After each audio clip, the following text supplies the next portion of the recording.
आज का हमारा टॉपिक है वायुदाब यानी एयर प्रेशर। यानी जो हमारा ये वायुमंडल है इसमें जो हवा का दबाव है इसी के बारे में हमें इस टॉपिक के अंतर्गत जानना है। सबसे पहले आप जान लें कि वायुमंडल में विद्यमान जो नमी है उसी के आधार पर वायुदाब डिसाइड होता है, वायुदाब उसी पर निर्भर करता है। दूसरी बात आप ये जान लें कि तापमान और वायुदाब में विपरीत संबंध होता है। जब तापमान बढ़ता है तो वायुदाब घटता है और जब तापमान घटता है तो वायुदाब बढ़ जाता है। अगला पॉइंट है कि जो हवाएं चलती हैं वे सदैव उच्च वायुदाब से निम्न वायुदाब की तरफ चला करती हैं।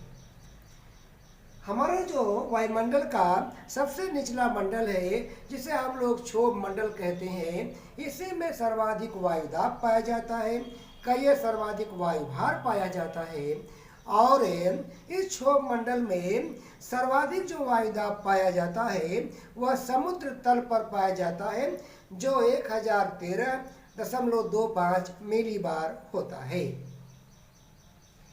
वायुदाब का मापन बैरोमीटर से होता है और वायुदाब का मापन मिलीबार इकाई में किया जाता है। ये दो चीज़ें हैं, एक यंत्र है और एक यूनिट है, दोनों में हल्का डिफरेंस होता है। वायु की गति का मापन एनीमोमीटर से होता है और बादलों की गति एवं दिशा का मापन नेपोमीटर से किया जाता है, जबकि वायु के दिशा का निर्धारण विंड वेन हिंदी में कहा जाता है वात दिग्दर्शी यंत्र से किया जाता है। ये कुछ कॉमन बातें थी जो हमने आपको बताया। अब हम लोग चलेंगे वायुमंडल पेटियां या एयर प्रेशर बेल्ट है। पूरे पृथ्वी पर कुछ महत्वपूर्ण एयर प्रेशर बेल्ट बनता है, वायुदाब पेटियां बनती है। अब आप उसे इस फिगर के माध्यम से देखिए।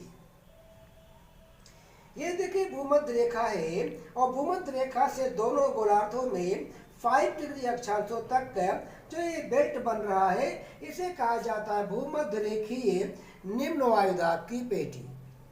चूंकि यह भूमध्य रेखा के आसपास का क्षेत्र है तो नाम रखा गया है भूमध्य रेखीय।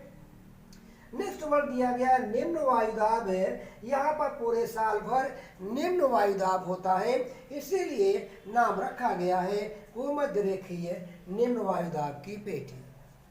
अब आपको ये जानना है कि यहाँ पर निम्न वायुदाब क्यों डेवलप हो जाता है इस क्षेत्र में, तो आप ये जान लें इस क्षेत्र में पूरे साल भर सूरज या तो बिल्कुल सीधा चमकता है या लगभग सीधा चमकता है, इसीलिए सूर्य की किरणें जब यहाँ सीधी आती है तो यहाँ तापमान ज़्यादा रहता है और इसीलिए यहाँ वायुदाब कम हो जाता है। हमने पहले आपको बताया कि तापमान और वायुदाब में विपरीत संबंध होता है, तो इसलिए यहाँ पर जो है निम्न वायुदाब का विकास हो जाता है। यहाँ पर जो हवाएं चलती हैं ये सदैव नीचे से ऊपर को चलती हैं, इसलिए पूरा बेल्ट शांत बेल्ट के रूप में जाना जाता है, शांत पेटी के रूप में जाना जाता है, अंग्रेजी में डोल ड्रम के नाम से जाना जाता है। आपकी एग्जाम में पूछा जाता है कि शांत पेटी किन अक्षांशों के मध्य पाई जाती है, तो आप कहेंगे 0 डिग्री से 5 डिग्री अक्षांशों के मध्य दोनों गोलार्धों में। यह आपका इसे डोल ड्रम कहा जाता है, शांत पेटी भी कहा जाता है। अब अगला पॉइंट आप देखें कि जब यहाँ से हवाएं गर्म होकर के ये ऊपर उठती है, ऊपर उठने के बाद ये दोनों गोलार्धों में 30 और 35 डिग्री अक्षांशों के बीच में यहाँ पर उतरती हैं। ये 30 और 35 यहीं पर हवाएं आकर के ऊपर से नीचे उतरती हैं, इसीलिए यहाँ पर उच्च वायुदाब का विकास हो जाता है। इसलिए यहाँ नाम देखिए रखा गया है उपोष्ण उच्च वायुदाब की पेटी, और ठीक वही चीज़ यहाँ भी रखा गया है। यहाँ पर उच्च वायुदाब का विकास हो जाता है।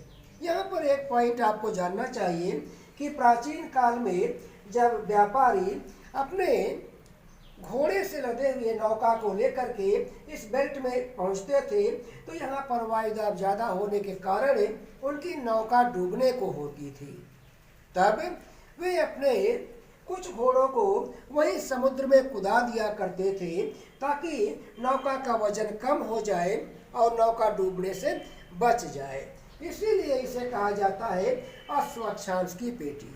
हार्स लैटिट्यूडनल बेल्ट कहा जाता है अश्वक्षांश की पेटी। आपसे एग्जाम में पूछा जाता है अश्वक्षांश की पेटी किन दो अक्षांशों के बीच में पाई जाती है, तो आप कहेंगे 30 डिग्री से 35 डिग्री अक्षांशों के बीच में।